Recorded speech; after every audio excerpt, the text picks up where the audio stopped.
What's up, guys? Dante here, and I'm back with another Dramascripted Saturday. You know how we start off every Dramascripted Saturday? We start off with the ratings, and let's go through the ratings. We have Raw with 1.67 million, AEW Late Night on Tuesday at 10 p.m. 585,000. Then the regular AEW with 835,000, and yet again beating NXT with 696,000. And Raw yet again with another show over 2 million. So 2.03 million viewers. And with the send-off show to what this Dramascripted Saturday's episode is going to be about, to the Night of Champions, but now it's called Clash of Champions. Alright, with the hashtag Gold Rush. We're gonna go with my predictions on what's gonna happen on tomorrow night's pay-per-view. So yet we are another 4 weeks in, and wrestling industries do this thing where they have a pay-per-view. So as of now, we have 9 matches on this card.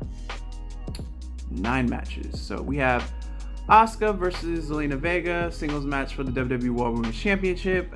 This feud just came out of nowhere within 2 weeks. I do not think Zelina Vega is going to beat Asuka.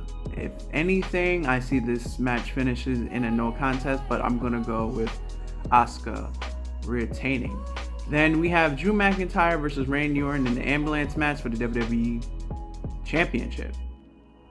I'm going to give this to Drew.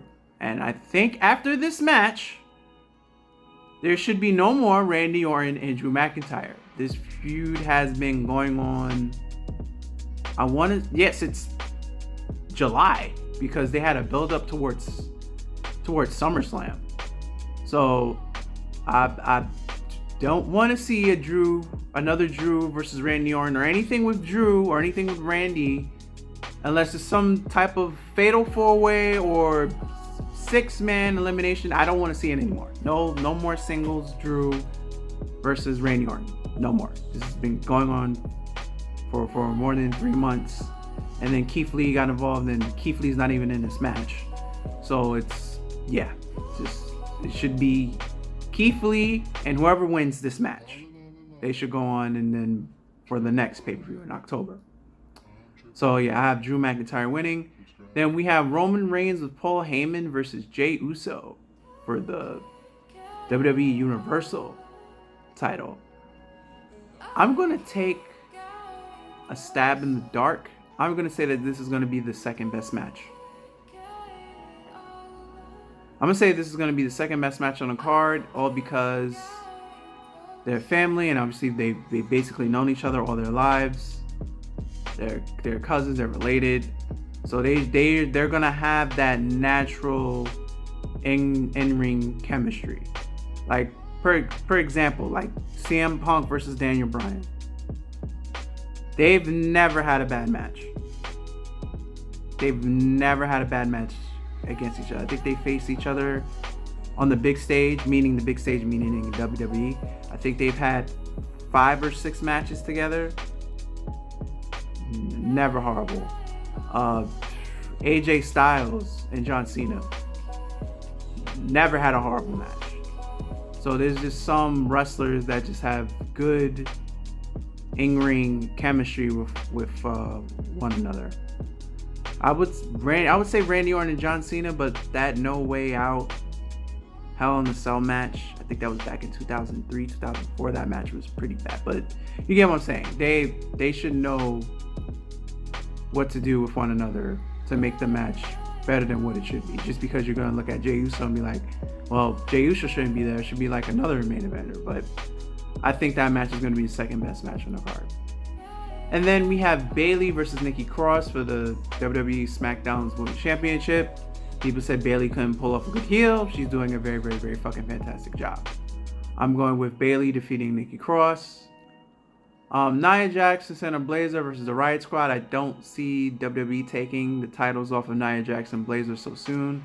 So I'm going to go with Nia Jax and Baszler beat the Riot Squad. Cesaro and Shinsuke Nakamura versus the Lucha House Party. I don't see how Cesaro and Shinsuke Knox lose this match, since they've been beating these same 3 people for the past month and a half, even in a tag match and in singles matches. Lucha's House Party has just been losing to them. So for the Lucha's House Party to win tomorrow night and to walk out of there with the SmackDown Tag Team titles, that's gonna feel kind of dumb to me. That really is. And I hope it's not gonna be WWE doing one of those things to throw a loop in the wrench so you can't predict what's gonna happen and make it so predictable. I just hope that doesn't happen, because to me that's just horrible booking. The Lucha House Party does not look strong any shape or form. Every other week they're fighting one another, they're threatening to break up. I just don't see them. I just don't see them winning. And here's what I'm going to go for. This should be the best match on the card. Jeff Hardy versus AJ Styles versus Sami Zayn in a triple threat ladder match to determine who the real Intercontinental champion is. I think this is going to be the best match on the card. And I'm going to go with AJ Styles walking away with that IC title. So I'm looking forward to that. They had a fantastic triple threat match on SmackDown, but I'm looking forward to this real deal that's happening tomorrow. And I'm having AJ Styles, the phenomenal one, walk away with the IC title. We have the Street Profits versus Andrade and Angel Garza. I'm going to go with the Street Profits.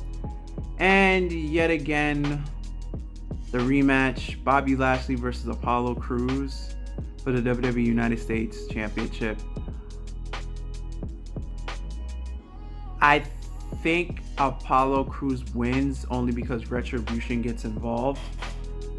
And that's the only way I see Bobby Lashley losing the title, because the Hurt Business is doing so good at beating up Retribution, which side note, they all have Bane face masks now, and they all have weird names. Like extremely weird names. So I don't see Apollo Crews, even though he's the face here, and technically Bobby Lashley is now a face because, Retribution just wants to destroy everything. I don't see Apollo Crews winning cleanly. I think the lights flicker, something happens, a non-Bane mask wearer gets involved that somehow causes Bobby Lashley the title. But I don't see Bobby Lashley leaving with the championship. So you gotta have Apollo Crews winning with some type of shenanigans. So yeah, that is my predictions on tomorrow night's Clash of Champions. Make sure to use the hashtag GoldRush. And until next Saturday, I'm Dante for another Dramascripted Saturday. And if you like what you have witnessed, please remember to rate, comment, and subscribe. And be safe, everyone. I'm out of here. Later, and peace.